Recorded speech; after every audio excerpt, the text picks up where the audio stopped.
Okay, y'all, the real reason Gypsy Rose Blanchard is leaving TikTok, she can't be here anymore. They made some new rules. I can't even put them up for you because I can't show you the green screen anymore and whatever. But she's a convicted felon and she's not allowed to be a content creator on this app. So that's why she wants you to go subscribe somewhere else. There are some other great content creators on this app that do have a record, and they have used this for a great platform to help, reform their lives, to help others trying to reform their lives. But at the same time, they don't try to manipulate us to make us think that what they did was okay or what they did was justified or what they didn't even happen. She came on here thanking us, blah, blah, blah, blah, but she's moving to another app to start a vlog. Girl, do like the other ones and just tell us, y'all, I'm a convicted felon. I messed up in life, and now TikTok's saying I can't be here. You're not gonna manipulate us. We're over it. But anyway. So convicted felons are no longer allowed to monetize off of TikTok. So when Gypsy Rose is like, I'm gonna take that 30-day hiatus off of TikTok and kind of like get my bearings together, so to speak, she was only saying that because she is no longer allowed on this platform to monetize. So her whole thing on YouTube, something like In the Life of Chaos or Magic in the Chaos or whatever it's called, her YouTube name, that's why she's making YouTube. And I'm pretty sure the reason why she has her baby Aurora in these videos now is because she wants to pull in her audience. She wants everybody to see, oh my God, she's showing Aurora on YouTube. So everyone's going to get to YouTube and they're going to go and watch it. But she is only on YouTube because now she can make some sort of financial gain off of YouTube because she's no longer allowed here on TikTok. TikTok has officially drawn a hard line, and it's shaking the foundation for some of the app's most controversial personalities. After years of being seen as a platform where nearly anyone could thrive, regardless of their past, the company is now enacting strict new policies that specifically target creators with violent criminal histories or patterns of harmful online behavior. And while these changes affect many users, two names have become central to the conversation: Gypsy Rose Blanchard and Stephanie Jenkins. Their entire presence on the app is now being called into question, and it could very well mark the beginning of the end for their digital careers. The first major shift comes in the form of TikTok's monetization rules. Under the updated policy, creators who have prior felony convictions, especially those tied to violence, are now banned from earning money on the app. They can still upload videos, but all monetization privileges are stripped. This is more than a soft warning, it's a full-on crackdown. And the implications are massive. TikTok is no longer interested in platforming people whose pasts include violent crimes, no matter how popular or viral they may be. That's a direct hit to Gypsy Rose Blanchard, who was convicted for her role in the 2015 murder of her mother, Claudine D. Blanchard. Gypsy served 8 years in prison and was released on parole in 2023. Although she's no longer behind bars, she's still under correctional supervision, which means she isn't technically a free citizen, and that detail alone likely disqualifies her under TikTok's new guidelines. The platform seems to be signaling that even if your sentence is being served outside of a cell, it still counts against you. But TikTok's policy changes don't just apply to someone's legal status. They also look closely at behavior on the platform, past and present. Gypsy's online activity has been riddled with controversy since she began building a following. In one particularly disturbing video, she lashed out at her estranged husband, Ryan Anderson, making vague but threatening comments. Gypsy Rose should not be allowed on social media. The influence that she has on all these people is scary. Her supporters are violent. I have never been threatened by anyone on this app except for Gypsy Rose supporters. And I mean, it makes sense because they're supporting Gypsy Rose. And yes, I have been calling people out for making threats to me and bullying me, and I'm going to continue to do so. If you don't want to be called out for being a bad person, then maybe don't be a bad person. Y'all are way too comfortable coming on social media and threatening people and antagonizing them. And when people are quiet, well, that's the reason why people are so comfortable doing it, because they know there's not going to be any consequences. I stand up for myself. I speak up for myself. These people tell me to myself every day, and I'm still going to continue with my content because nobody is going to silence me. I'm just going to start holding people accountable and calling them out when they're being bad people. And maybe that will spread awareness on the kind of influence Gypsy Rose has on these people. Because again, these are only threats and behaviors coming from people who support her. She claimed she would retaliate 10 times harder, and warned that she had yet to reveal damaging information about him. The clip was intended to make her seem fearless and bold, but to many viewers, it came across as emotionally charged and dangerously aggressive. Take my shit down, right? Okay, how about you quit talking about me? It's been 3 fucking months since I texted you, and you're spiraling out of control. So just remember, just as much dirt as you have on me, I have on you, honey. You punch at me, I punch back 10 times harder. Go see a therapist. What's more, Gypsy didn't stop at veiled threats. She also shared content that directly violated TikTok's new guidelines around targeted harassment and doxing. In one instance, she reposted a video originally made by a user known as Harvard BRI. That video contained sensitive, private information about another creator known online as Becca Scripts. It painted Becca as an enemy, framed her as dishonest, and encouraged a hostile response from viewers. Gypsy's decision to amplify that video appeared to be calculated and malicious, not accidental or careless. TikTok views that kind of content as not only toxic but unsafe, especially when it comes from someone with millions of followers who can weaponize that audience. The platform isn't just concerned with the content creators post, it's also holding them accountable for the behavior of their fans. In Gypsy's case, her supporters have developed a pattern of aggression. Anytime a video criticizing her is uploaded, the comment section tends to fill up with hateful responses. Viewers defending Gypsy have been known to launch personal attacks, spread slurs, and in some cases, even wish harm on others. The situation has created a digital mob mentality where people feel intimidated into silence. Many have said they're afraid to express dissenting opinions for fear of being dogpiled by Gypsy's devoted fanbase. What's perhaps even more troubling is that Gypsy hasn't taken meaningful steps to stop this behavior. She hasn't consistently called out the harassment or told her followers to back down. By staying silent, she's effectively allowed the hate to fester. TikTok sees this as a major red flag. A creator with that much influence has a responsibility to manage their audience and set boundaries, not sit back while viewers do their dirty work. This shift in TikTok's moderation philosophy is part of a broader effort to change its public image. The app is attempting to distance itself from toxicity, threats, and online bullying. It's actively working to become a safer, more respectful space, one where accountability is real and where followers can't be used as digital attack dogs. By revisiting the past behavior of creators and holding them accountable now, TikTok is sending a clear message: no one is immune, no matter how famous they are. Sensing that her days on TikTok were numbered, Gypsy didn't wait for her account to be shut down or demonetized, she took preemptive action. Practically overnight, she shifted her focus to YouTube, launching a new channel that seemed designed to rebrand her image entirely. This time, she presented herself as a devoted wife and new mother, leaning into more family-friendly content. Gone were the combative posts and drama-fueled videos. Instead, viewers were introduced to soft lighting, cozy home scenes, and baby giggles. It was a complete aesthetic shift, clearly meant to draw in a different kind of audience. At the center of this rebranding was Gypsy's newborn daughter, Aurora. She began featuring the baby in nearly every video, placing her front and center in thumbnails, titles, and even the narrative of her uploads.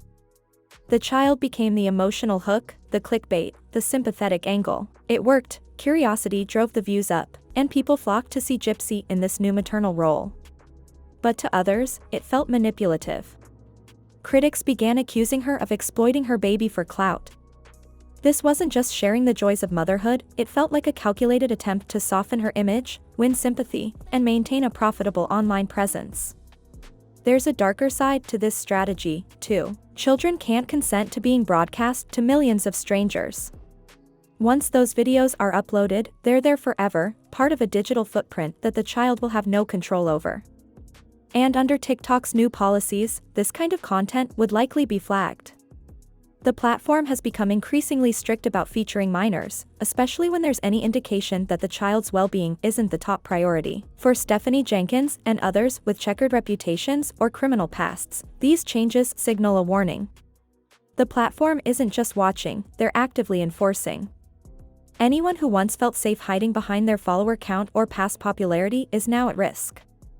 The system is being retroactively applied, meaning creators who thought they got away with past violations are suddenly facing consequences. Without proper safeguards in place, any content featuring children is now closely monitored and frequently removed, especially when it seems to compromise their safety or privacy.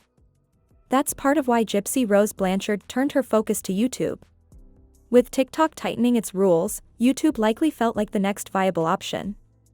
But even on that platform, it hasn't been smooth sailing. Critics, watchdogs, and perhaps even platform moderators are keeping a close eye on her every move, and things are not going well. Gypsy's start on YouTube has been rocky at best. One of the first red flags viewers noticed was that the comments on her videos were disabled. That's not just a minor detail, it's a major problem. Comments are a critical part of how YouTube content circulates. They fuel engagement, spark discussion, and most importantly, signal to the algorithm that a video is active and worth recommending. When comments are turned off, interaction plummets. And when that happens, YouTube's algorithm stops promoting the content, regardless of how emotional the thumbnail is or how dramatic the title sounds. But Gypsy likely disabled comments for a reason. She knew what would happen if she left them open. The section would have been flooded with backlash, people reminding her of her past, calling out her behavior, or expressing concern over her use of her newborn daughter in videos. It would have been a PR nightmare. So rather than face the heat, she chose silence. But by doing that, she also blocked one of the very tools that could have helped her channel gain traction and build momentum. And then there's the issue of money, or more accurately, the lack of it. During a live stream with a content creator named B, Gypsy admitted that she only had around $50 to her name. That stunned many people. After all, how could someone with nearly 10 million followers on TikTok be almost broke? But it started to make sense once the truth emerged. Her TikTok account was no longer monetized. There were no more payouts from the creator fund, no brand partnerships, no ad revenue. All she had left were views, and views alone don't pay bills. It was a sobering reality for someone who had been treating social media like a full-time job. From the outside, her numbers looked impressive. But behind the scenes, her income had dried up. YouTube was supposed to be her reset button, a fresh start, but with limited engagement, no monetization, and little community support, it's starting to feel more like a dead end. That's likely why she suddenly announced a so-called 30-day social media detox. She told her followers she needed time to reflect and focus on herself, but in reality, the break didn't even last a full week. She returned in just a few days, before anyone had time to even notice her absence. Why? Because it wasn't really a detox, it was a scramble. She was buying herself time, trying to regroup and figure out her next move. And that next move turned out to be launching her YouTube channel. Some fans are trying to cushion the blow by claiming that her TikTok demonetization is only temporary, just a 30-day suspension. But when you look at the facts, that theory doesn't really hold up.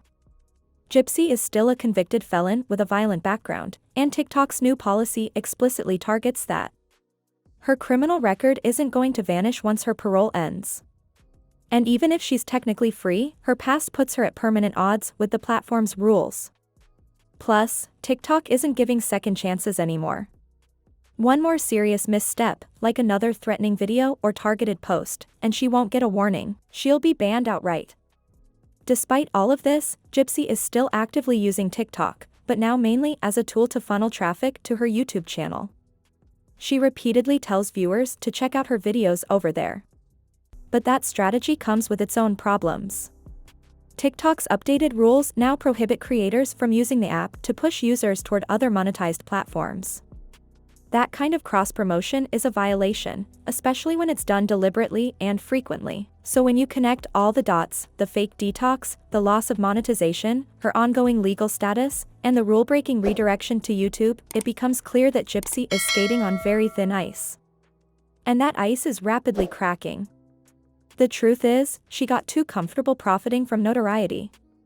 She made money off her crime, leaned into manipulation, and turned trauma into entertainment. But now, it's all catching up to her. TikTok seems poised to cut her off completely. And she's not alone.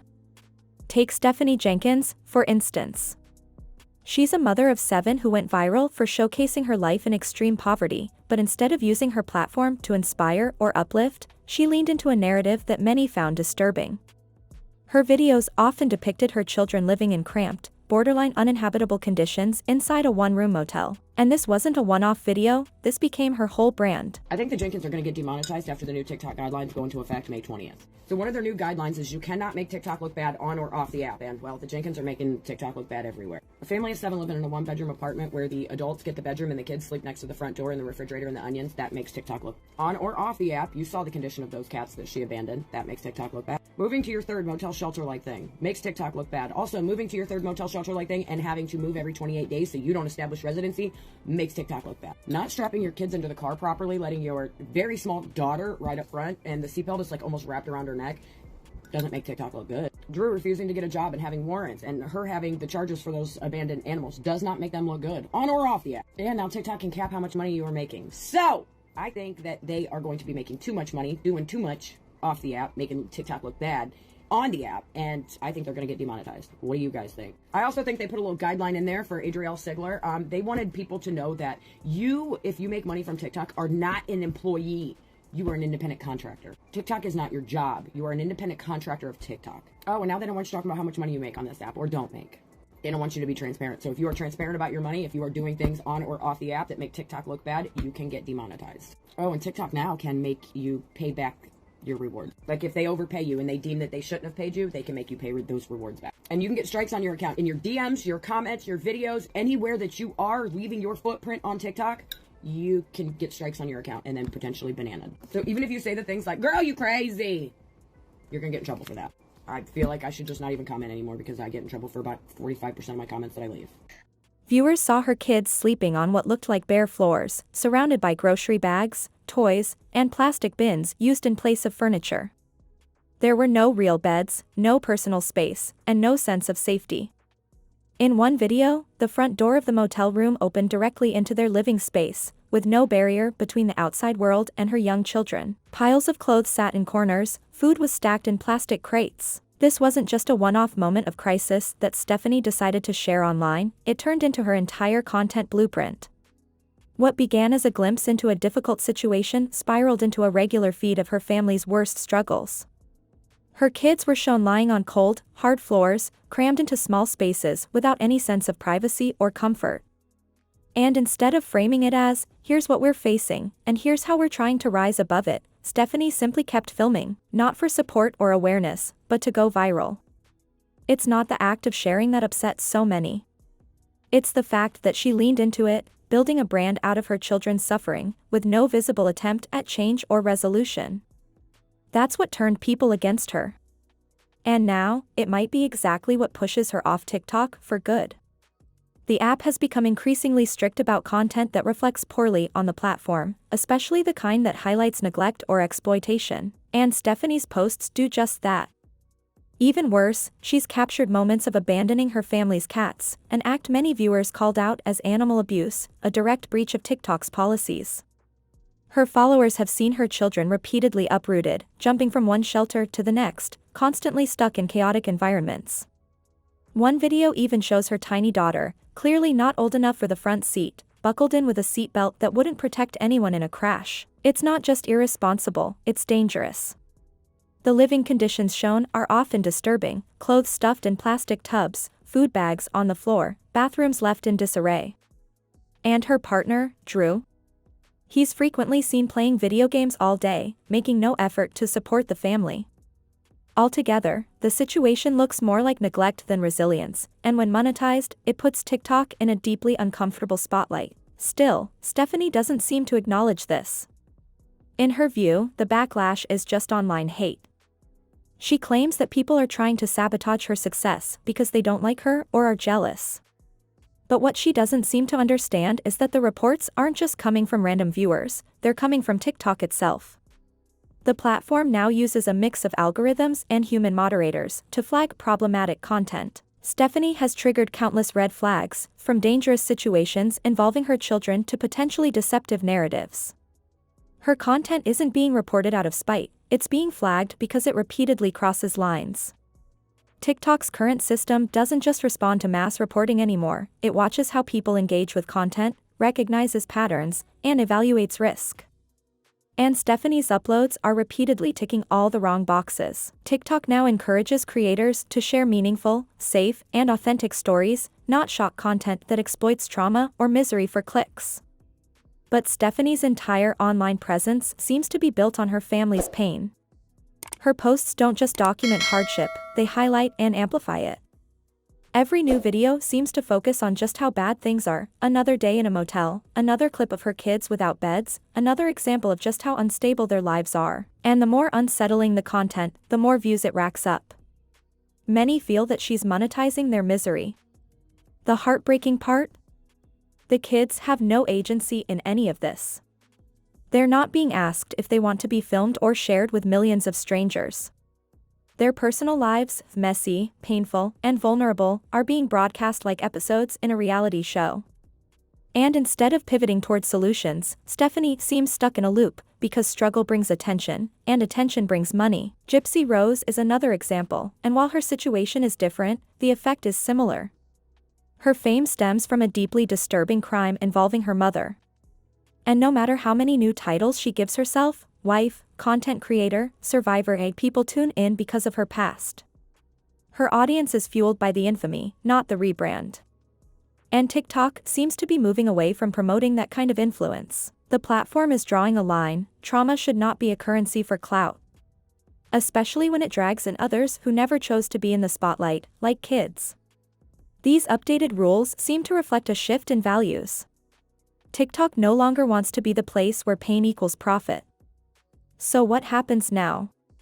Will Stephanie finally stop using her kids' hardships as content? Will Gypsy be able to rebuild her image without relying on her infamous past? And perhaps most importantly, will TikTok enforce these new standards fairly across the board, or will they start playing favorites? It's a lot to consider. Are these policy changes going to clean up the app, or are they just going to create more confusion? Should creators like Stephanie and Gypsy be permanently banned? Share your thoughts in the comments, and don't forget to hit like and subscribe to stay updated, because TikTok is shifting, and this new era may leave some creators behind.